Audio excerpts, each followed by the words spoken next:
There is no answer that will bring peace about tragedy to innocent life.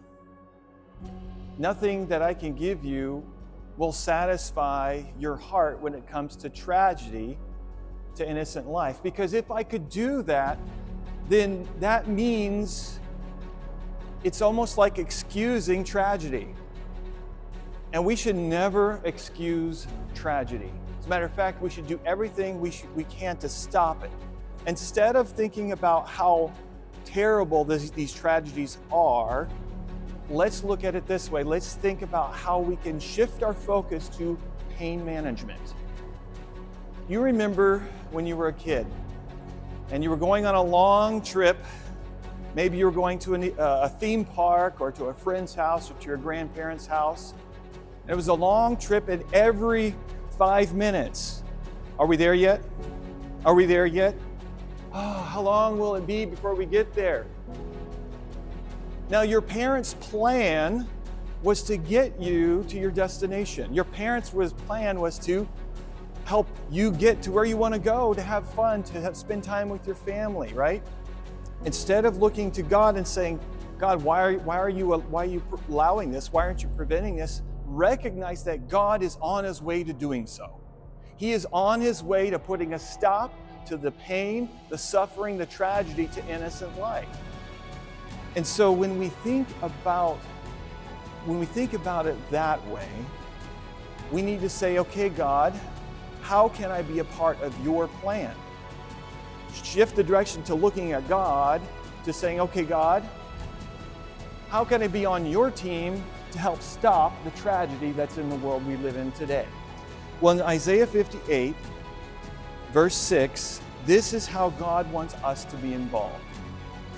Is this not the fast that I have chosen? To loose the bonds of wickedness, to undo the heavy burdens, to let the oppressed go free, that you may break every yoke? Is it not to share your bread with the hungry, that you bring to your house the poor who are cast out? When you see the naked, that you cover him, and not hide yourself from your own flesh. And then your light shall break forth like the morning. Your healing shall spring forth speedily, and your righteousness shall go before you. The glory of the Lord shall be your rear guard. And then you shall call, and the Lord will answer. You shall cry, and he will say, here I am. You notice God's answer is when we are on his team trying to prevent and reduce tragedy. If you extend your soul to the hungry and satisfy the afflicted soul, then your light shall dawn in the darkness, and your darkness shall be as the noonday. So that doesn't mean that we can't still ask questions. Think about how many Psalms in the Bible where David was asking questions. But look at how it ended. Let's go to Psalms chapter 10. And the first question David is asking here, he says, why do you stand afar off, O Lord? Now this is a man after God's own heart.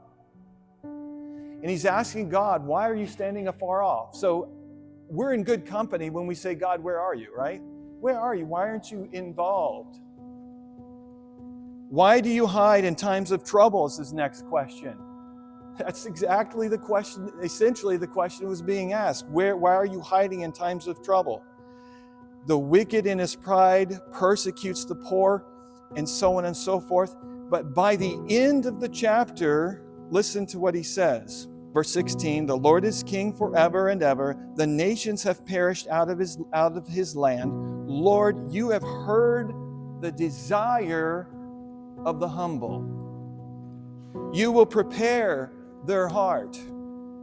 You will cause your ear to hear, to do justice to the fatherless and the oppressed, that the man of the earth may oppress no more.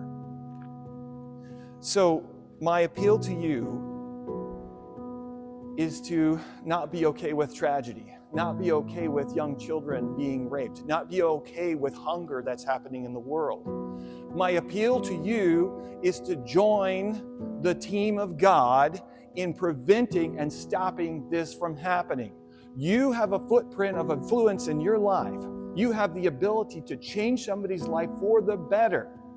You can take in a foster kid. You can help an elderly with their taking care of their yard. You can bring food to the hungry.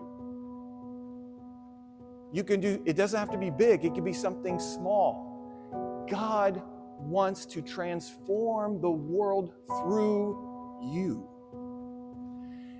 And in that perspective now, instead of looking at God and saying, God, why aren't you involved? Saying, God, how can I help you be involved? Right? He wants to use you. He wants you to be a part of the plan. And then recognize that this life that we live, we are living in a small little blip of time where this tragedy is only temporary.